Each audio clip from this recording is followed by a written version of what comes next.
Telangana cabinet సమావేశం జరగనుంది. Kaleshwaram commission నివేదికపై ప్రధానంగా మంత్రివర్గం చర్చించనుంది. కమిషన్ రిపోర్టుపై ఇప్పటికే అధ్యయనం పూర్తి చేశారు కమిటీ అధికారులు. దీనిపై మంత్రివర్గ సమావేశంలో చర్చించి కీలక నిర్ణయం తీసుకోనుంది. కాళేశ్వరం అవకతవకలపై ఎలా ముందుకు వెళ్లాలనే అంశంపైనే కేబినెట్ భేటీలో ప్రధానంగా చర్చించనున్నారు. అలాగే ఈ ప్రాజెక్టు అవకతవకల వెనుక ఉన్న రాజకీయాల నాయకులపై ఎలాంటి చర్యలు తీసుకోవాలి, అధికారులపై ఏ విధమైన చర్యలకు ఉపక్రమించాలనే విషయాలపైన చర్చించనున్నారు.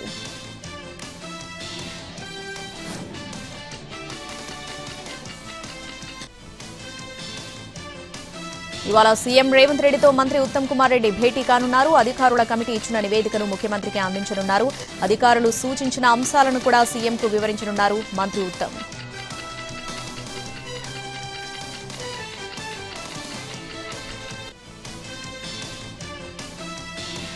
తెలంగాణ అసెంబ్లీ బీసీలకు 42% రిజర్వేషన్లపై చేసిన బిల్లులను రాష్ట్రపతి ఆమోదించాలని కోరుతూ ఎల్లుండి సీఎం రేవంత్ రెడ్డి పీసీసీ అధ్యక్షుడు మహేష్ గౌడ్ నేతృత్వంలో ఢిల్లీలో చేపడుతున్న ధర్నాలో పాల్గొనేందుకు ప్రతి జిల్లా నుంచి 25 మందికి పంపాలని పార్టీ జిల్లా కమిటీలను పీసీసీ ఆదేశించింది. జంతర్ మంతర్ వద్ద చేపట్టే ధర్నాలో పాల్గొనేందుకు తరలివచ్చే వారి కోసం ఏర్పాటు చేసిన ప్రత్యేక రైలు ఇవాళ ఉదయం 9 గంటలకు చర్లపల్లి నుంచి ఢిల్లీకి బయలుదేరుతుంది. 3 రోజుల పాటు నిరసన కార్యక్రమాలుంటాయని పీసీసీ పేర్కొంది.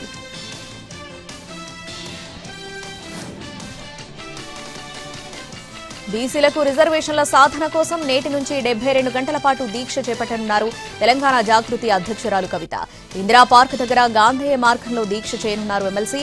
అయితే కొంత సమయమే దీక్ష చేపట్టాలని ప్రభుత్వం సూచించిందని కవిత చెప్పారు. కానీ బీసీలోని 112 కులాలకు సంబంధించిన సమస్యలు చెప్పుకోవాలంటే రోజుకు 40 కులాల ప్రతినిధులు మాట్లాడాల్సి ఉంటుందని కవిత చెప్పారు.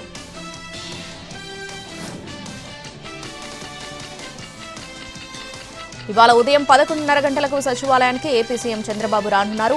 కీలక శాఖలకు సంబంధించిన సమీక్ష జరపనున్నారు. జీఎస్డీపై సమీక్ష నిర్వహించనున్నారు. సాయంత్రం 5:30 తుమ్మలపల్లి కళాక్షేత్రానికి ముఖ్యమంత్రి వెళ్లనున్నారు. దివిసీమ గాంధీ మండలి వెంకట కృష్ణారావు శత జయంతి ప్రారంభోత్సవ సభలో పాల్గొననున్నారు సీఎం చంద్రబాబు.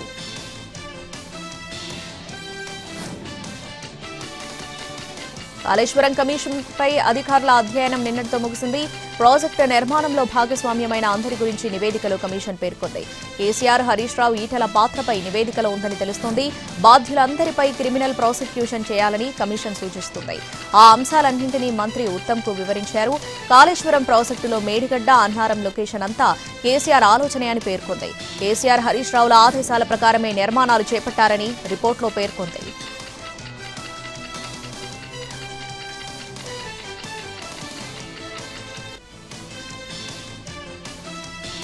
ఏపీ ప్రభుత్వం నిర్మించ తలపెట్టిన గోదావరి బనకచర్ల ప్రాజెక్టుపై తెలంగాణ ప్రభుత్వం కఠిన వైఖరి అవలంబిస్తుందని మంత్రి ఉత్తమ్ తెలిపారు.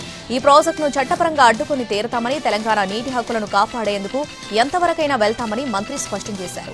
ఈ ప్రాజెక్టు ఆంధ్రప్రదేశ్ విభజన చట్టానికి పూర్తిగా విరుద్ధమని ఆయన పేర్కొన్నారు.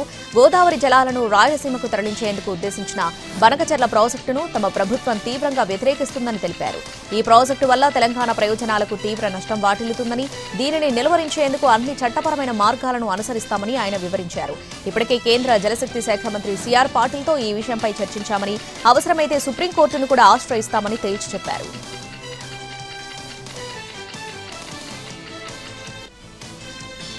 బనకచర్లపై తెలంగాణలో పొలిటికల్ రగడ ముదురుతుంది. బీఆర్ఎస్ నేతల వ్యాఖ్యలకు కాంగ్రెస్ వరుస కౌంటర్లిచ్చారు.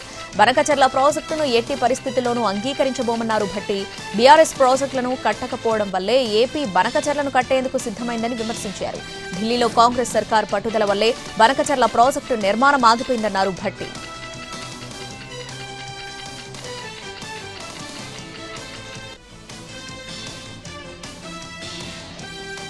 బీఆర్ఎస్ పార్టీలో అంతర్గత విభేదాలు మరోసారి భగ్గుమన్నాయి. పార్టీ అధినేత కేసీఆర్ కుమార్తె ఎమ్మెల్సీ కల్వకుంట్ల కవిత మాజీ మంత్రి ఎమ్మెల్యే జగదీష్ రెడ్డిపై పరోక్షంగా విరుచుకుపడ్డారు.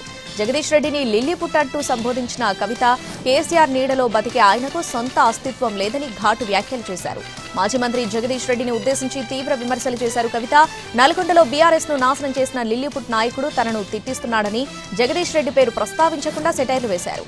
ఆ లిల్లీపుట్ లీడర్ చెబితే బీఆర్ఎస్ లో పిల్ల నాయకుడు కూడా తనపై వ్యాఖ్యలు చేస్తున్నాడని మండిపడ్డారు.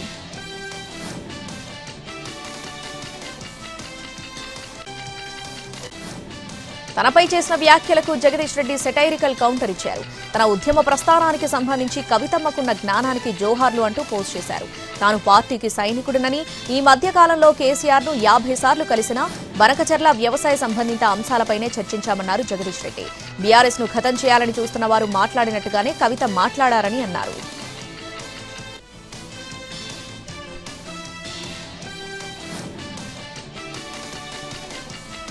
జూబ్లీహిల్స్ బైపోల్స్ లో కాంగ్రెస్ సర్కార్కు కర్రు కాల్చి వాత పెట్టకపోతే పథకాలన్నీ ఆగిపోతాయని అన్నారు బీఆర్ఎస్ వర్కింగ్ ప్రెసిడెంట్ కేటీఆర్. 20 నెలల పాలనపై ప్రజల తీర్పు ఎలా ఉంటుందో ఉప ఎన్నిక ద్వారా చాటి చెప్పాలని పిలుపునిచ్చారు.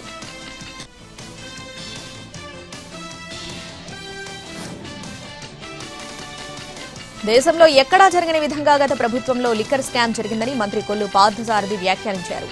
సాంకేతిక ఆధారాలతో స్పష్టమైన డేటాతో లిక్కర్ స్కామ్పై విచారణ జరుగుతుందని ఆయన తెలిపారు.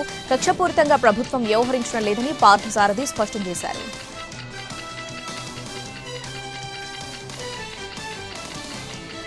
మాజీ మంత్రి కాకాని గోవర్ధన్ రెడ్డిని గుంటూరు సీఐడీ పోలీసులు కస్టడీలోకి తీసుకున్నారు.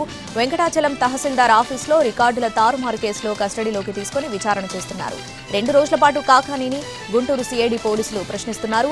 నెల్లూరు పోలీసు శిక్షణా కేంద్రంలో కాకాని గోవర్ధన్ రెడ్డిని ప్రశ్నించారు. వైసీపీ ప్రభుత్వంలో భూముల రికార్డుల తారుమారు కేసులో A14 గా కాకాని గోవర్ధన్ రెడ్డి ఉన్నారు. ఆ కేసుకు సంబంధించి కాకానిని 26 ప్రశ్నలు అడిగారు. అయితే సీఐడీ పోలీసుల విచారణకు కాకాని సహకరించడం లేదు. గుంటూరు సీఐడీ పోలీసులు అడిగిన ఒక్క ప్రశ్నకు జవాబు ఇవ్వలేదు.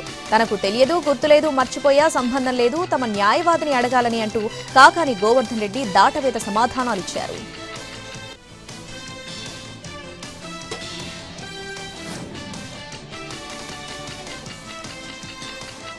స్థానిక ఎన్నికలపై కేసీఆర్ ఫోకస్ పెట్టారు. పార్టీ నేతలతో ఎర్రవల్లి ఫామ్ హౌస్ లో కీలక సమావేశం ఏర్పాటు చేశారు. ఉమ్మడి జిల్లాల నుంచి హరీష్ రావు, కేటీఆర్, సంజయ్, ఆర్ఎస్ ప్రవీణ్ కుమార్, జగదీష్ రెడ్డి, వేముల ప్రశాంతిరెడ్డి హాజరయ్యారు. జిల్లాలో రాజకీయ పరిణామాలు, పార్టీ పరిస్థితిపై చర్చించినట్టు తెలుస్తోంది.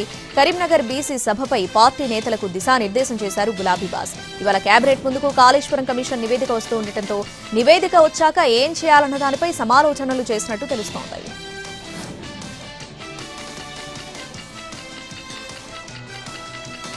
బీజేపీ అధ్యక్షుడు రామచంద్రరావు మాట్లాడినట్టే కవిత కూడా మాట్లాడుతున్నారని ఎంపీ చామల కిరణ్ విమర్శించారు. ఓబీసీ అనేది మత ప్రాతిపదికన చూడరని, వెనకబాటుతనం ప్రామాణికంగా చూస్తారని అన్నారు. గుజరాత్, యూపీలో కూడా ఓబీసీ జాబితాలోనే ముస్లింలు ఉన్నారని గుర్తు చేశారు. కవిత దీక్ష చేయాల్సిన అవసరం ఏముందని ఎంపీ కిరణ్ ప్రశ్నించారు. బీసీ రిజర్వేషన్పై ప్రభుత్వం అన్ని రకాలుగా ముందుకు పోతుందని వివరించారు.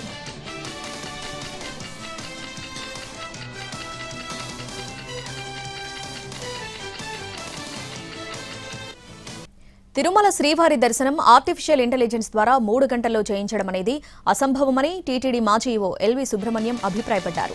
దాని గురించి ప్రయత్నించడం కూడా ఏమాత్రం క్షేమకరం కాదన్నారు. ఏఐని తీసుకొచ్చిన ఆలయంలో కొన్ని పరిమితులున్నాయన్నారు.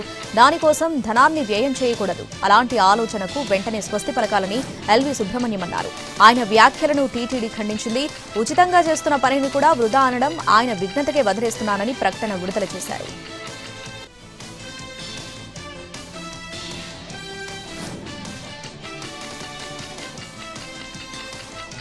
మెగాస్టార్ చిరంజీవి తెలంగాణ ముఖ్యమంత్రి రేవంత్ రెడ్డిని కలిశారు. జూబ్లీహిల్స్ లోని సీఎం నివాసంలో ఈ భేటీ జరిగింది.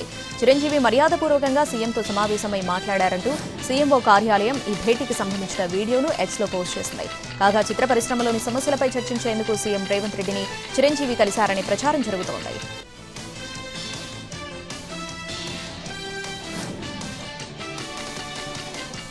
బాపట్ల జిల్లాలోని బల్లికురవ సమీపంలోని ఓ గ్రానైట్ క్వారీలో ప్రమాదం చోటు చేసుకుంది.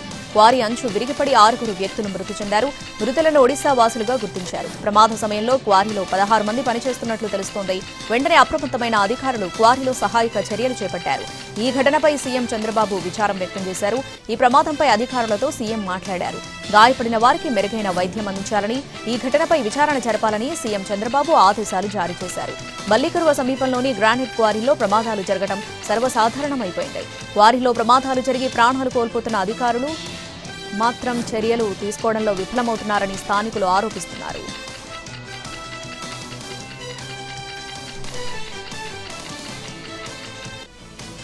సరోగసి పేరుతో జనాన్ని మోసం చేసి అక్రమంగా చైల్డ్ ట్రాఫికింగ్ కు పాల్పడ్డ సృష్టి టెస్ట్ ట్యూబ్ బేబీ సెంటర్ కేసులో పోలీసుల దర్యాప్తు కొనసాగుతోంది.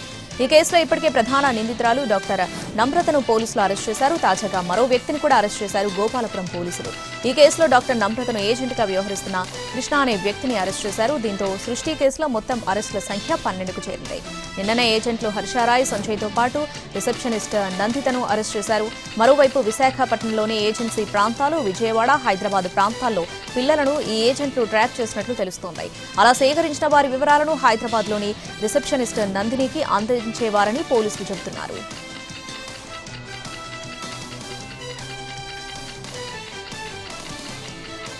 ఆదిలాబాద్ జిల్లా బోధ్ మండలం పిప్పిల్ధరిలో అగ్ని ప్రమాదం జరిగింది. గ్యాస్ సిలిండర్ లీక్ అయి ఒక్కసారిగా మంటలు చెలరేగి 6గురికి తీవ్ర గాయాలయ్యాయి. ప్రమాదవశాత్తు గ్యాస్ లీక్ అయి ఒక్కసారిగా మంటలు చెలరేగాయి. వారిని ఆసుపత్రికి తరలించి చికిత్స అందిస్తున్నారు. రాష్ట్రపతి ద్రౌపది ముర్ముతో కేంద్ర హోంమంత్రి అమిత్ షా భేటీ అయ్యారు. ఆదివారం సాయంత్రం రాష్ట్రపతి భవన్కు వెళ్లిన ఆయన ప్రత్యేకంగా సమావేశమయ్యారు. ఈ విషయాన్ని రాష్ట్రపతి కార్యాలయ వర్గాలు వెల్లడించాయి.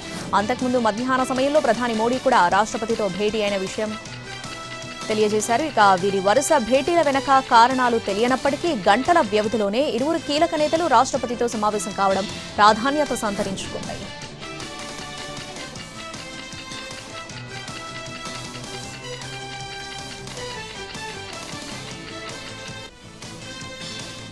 బీహార్ ఓటర్ల జాబితా ముసాయిదాలో తన పేరు లేదని ఆర్జేడీ నేత తేజస్వి యాదవ్ ఆరోపించడంపై కేంద్ర ఎన్నికల సంఘం మరోసారి స్పందించింది. ఆ కార్డు అధికారికంగా జారీ చేసింది కాదని సమగ్ర దర్యాప్తు జరిపేందుకు దానిని అప్పగించాలంటూ నోటీసులు జారీ చేసింది. ఆగస్టు 2న పట్నాలో తేజస్వి చూపించిన గుర్తింపు కార్డు అధికారికంగా జారీ చేసింది కాదన్నారు. దీనిపై పూర్తి స్థాయి దర్యాప్తు చేసేందుకు ఆ కార్డును అప్పగించాలని కోరుతున్నామని తేజస్వి యాదవ్కు ఎన్నికల సంఘం అధికారులు లేఖ రాశారు. మరోవైపు తన ఓటర్ కార్డు నెంబర్ మార్చారని తేజస్వి చేసిన వాదనను జిల్లా కలెక్టర్ తిరస్కరించారు.